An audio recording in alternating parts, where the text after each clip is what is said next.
बारे में जो भारतीय राष्ट्र की स्वतंत्रता में, राष्ट्र के लोगों में राष्ट्रीय चेतना जगाने में एक महत्वपूर्ण भूमिका निभाई। उस विद्रोह का नाम है 1857 का विद्रोह। यह आधुनिक भारतीय इतिहास में भारतीय राष्ट्रीय आंदोलन के नाम से भी जाना गया। इसे कुछ इतिहासकारों ने सैनिक आंदोलन के नाम से भी बताया। इसे कुछ इतिहासकारों ने सभ्यता और बर्बरता के खिलाफ युद्ध के बारे में भी बताया। आज हम बात करते हैं 1857 के विद्रोह की। 1857 का विद्रोह भारत में ब्रिटिश ईस्ट इंडिया कंपनी के शासन के खिलाफ एक व्यापक लेकिन असफल विद्रोह था, जिसने ब्रिटिश राज्य की ओर से एक संप्रभु शक्ति के रूप में कार्य किया। ध्यान रखिएगा कि 1857 का विद्रोह तात्कालिक रूप से तो असफल रहा, परंतु दीर्घकालिक रूप में यह राष्ट्र की स्वतंत्रता के लिए राष्ट्र के लोगों में एक राष्ट्रीय चेतना जागृत करने का प्रयास किया और उसमें सफल रहा। विद्रोह यह ब्रिटिश ईस्ट इंडिया कंपनी के खिलाफ संगठित प्रतिरोध की पहली अभिव्यक्ति थी। ध्यान रखिएगा कि यह ब्रिटिश ईस्ट इंडिया कंपनी की सेना के सिपाहियों के विद्रोह के रूप में शुरू हुआ। ध्यान रखिएगा, सिपाहियों के विद्रोह के रूप में यह विद्रोह शुरू हुआ, जिसमें जनता की भागीदारी भी इसने हासिल की। संपूर्ण जनता की नहीं, लेकिन कुछ जनता की भागीदारी भी इस विद्रोह ने हासिल की। विद्रोह को कई नामों से जाना जाता है, जैसा कि आपने बताया। इस विद्रोह को सिपाही विद्रोह के नाम से भी जाना जाता है, जिसे ब्रिटिश इतिहासकारों द्वारा कहा गया। इस विद्रोह को भारतीय विद्रोह के नाम से भी कहा गया। इस विद्रोह को महान विद्रोह भी कहा गया। भारतीय इतिहासकारों द्वारा इस विद्रोह को महान विद्रोह की संज्ञा दी गई। 1857 का विद्रोह भारतीय विद्रोह और स्वतंत्रता का पहला युद्ध, ऐसा विनायक दामोदर सावरकर ने कहा कि 1857 का जो विद्रोह है यह प्रथम स्वतंत्रता संग्राम है। प्रथम स्वतंत्रता संग्राम है। अब 1857 के विद्रोह के कारणों पर हम चर्चा करते हैं। 1857 के विद्रोह का जो प्रमुख कारण है, प्रथम वह राजनीतिक कारण है। राजनीतिक कारण में अंग्रेजों की विस्तारवादी नीति थी। 1857 के विद्रोह का प्रमुख राजनीतिक कारण जो था वह अंग्रेजों की विस्तारवादी नीति और व्यापकता का सिद्धांत है, जिसे डॉक्ट्रिन ऑफ लैप्स के नाम से भी हम जानते हैं। ध्यान रखिएगा कि रानी लक्ष्मीबाई के दत्तक पुत्र को झांसी के सिंहासन पर बैठने की अनुमति नहीं दी गई। ध्यान रखिएगा कि राजनीतिक विस्तार के क्रम में इन्होंने राजनीतिक कारण जो हुआ उसमें पहला इन्होंने कहा कि रानी लक्ष्मीबाई का जो दत्तक पुत्र थे उनको इन्होंने झांसी के सिंहासन पर बैठने की अनुमति नहीं दी थी।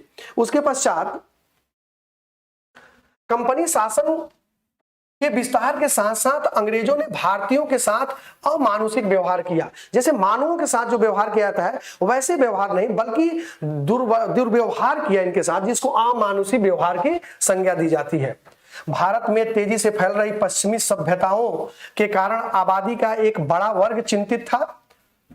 अंग्रेजों के रहन सहन तथा अन्य व्यवहार, उद्योग, आविष्कार का असर भारतीयों के सामाजिक मान्यताओं पर भी पड़ा। ध्यान रखिएगा, इनके रहन सहन का, इनके व्यवहार का और इनके उद्योगों और आविष्कारों का भारतीय समाज पर एक बड़ा प्रभाव पड़ा।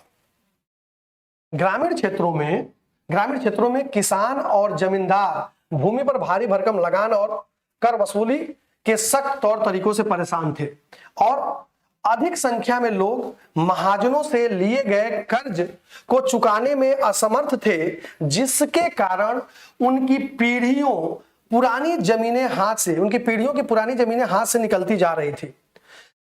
अगला कारण, इंग्लैंड में औद्योगिक क्रांति के बाद ब्रिटिश निर्मित वस्तुओं, ध्यान रखिएगा, इंग्लैंड में जब औद्योगिक क्रांति हुई और औद्योगिक क्रांति के पश्चात जब ब्रिटेन में ब्रिटिश वस्तुओं का निर्माण हुआ तो उसका प्रवेश भारत में हुआ, और उसका प्रवेश भारत में हुआ जिससे विशेष रूप से भारत के कपड़ा उद्योग बर्बाद हुआ।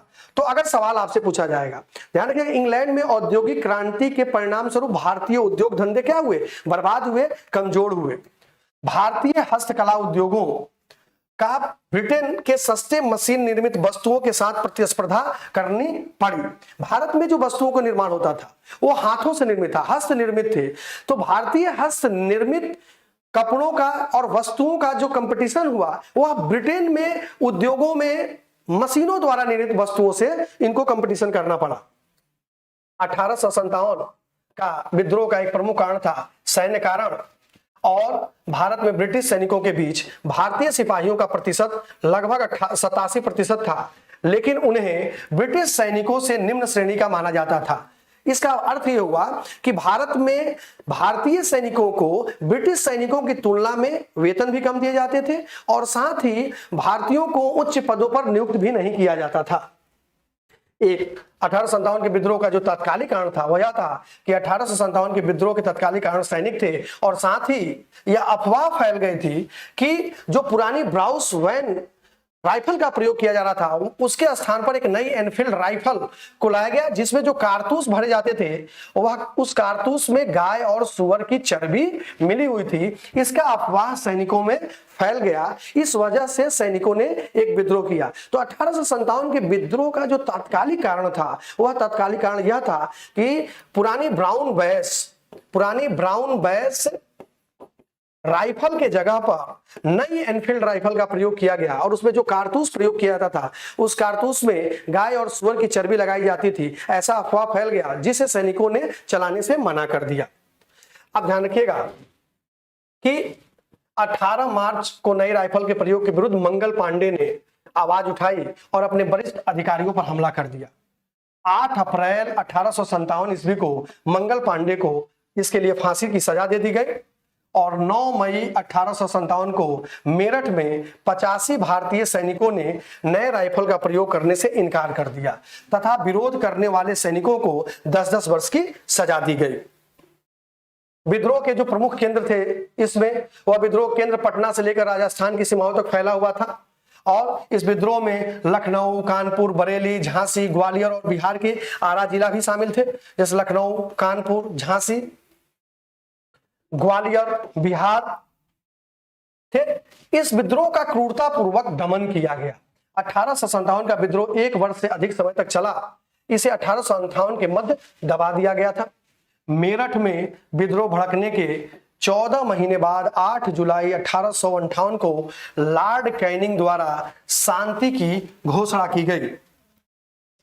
विद्रोह की असफलता के कारण, ध्यान रखिएगा, विद्रोह की असफलता का जो प्रमुख कारण था वह था सीमित प्रभाव।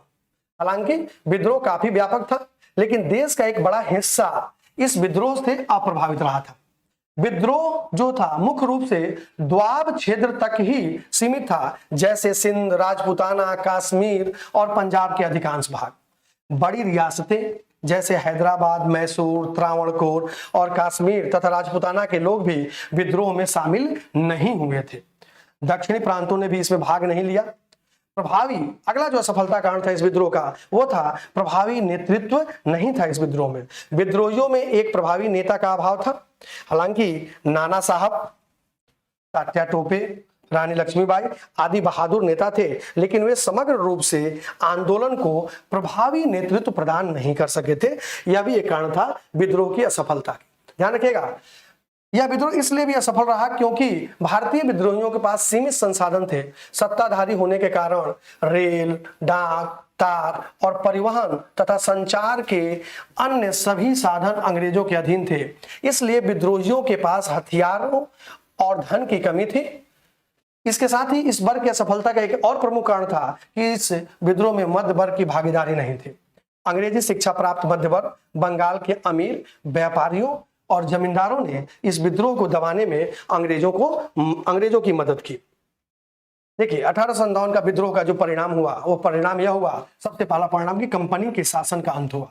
1857 के महान विद्रोह आधुनिक भारत के इतिहास में एक ऐतिहासिक घटना थी। यह विद्रोह भारत में ईस्ट इंडिया कंपनी के शासन के अंत का कारण बने। ब्रिटिश राज्य का प्रत्यक्ष शासन, ब्रिटिश राज ने भारत के शासन की जिम्मेदारी सीधे अपने हाथों में ले ली। तो इस विद्रोह का जो परिणाम हुआ वह परिणाम यह हुआ कि कंपनी के शासन का अंत किया गया और भारत का शासन सीधे ब्रिटिश राज्य ने अपने हाथों में ले लिया। इसकी घोषणा पहले वायसराय लॉर्ड कैनिंग ने इलाहाबाद में की थी। भारतीय प्रशासन को महारानी विक्टोरिया ने अपने अधिकारों में लिया, जिसका प्रभाव ब्रिटिश संसद पर पड़ा।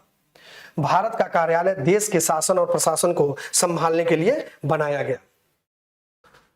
यह था 1857 के विद्रोह के कारण और इसके असफलता के कारण और इसका परिणाम क्या हुआ। धन्यवाद। फिर अगली क्लास में इस पर हम विस्तार पूर्वक चर्चा करेंगे। Thank you.